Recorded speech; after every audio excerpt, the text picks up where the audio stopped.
7:08 now, a court hearing continues over evidence in the case against Luigi Mangione, the man accused of murdering healthcare CEO Brian Thompson. Prosecutors released new images of what they say was found when Mangione was arrested after a multi-day manhunt exactly 1 year ago today. Bradley Blackburn is tracking the latest. Luigi Mangione was back in a New York City courtroom Monday as attorneys argued over whether evidence can be used in his upcoming murder trial.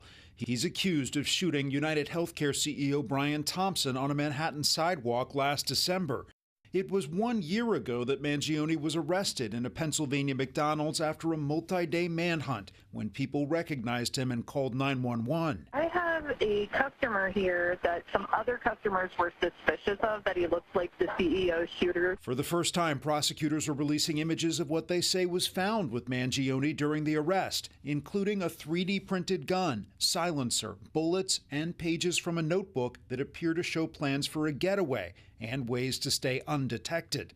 In court, a police officer testified that they searched Mangione's belongings only after he was under arrest and wanted to make sure he didn't have a bomb. But Mangione's attorneys argue police should have had a search warrant and say he wasn't read his Miranda rights before he was questioned.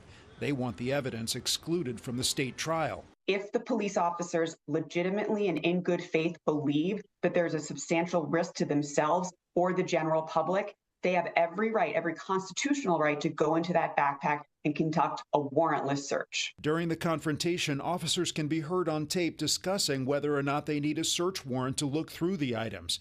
Mangione has pleaded not guilty to all charges. He is also facing federal charges where prosecutors are seeking the death penalty.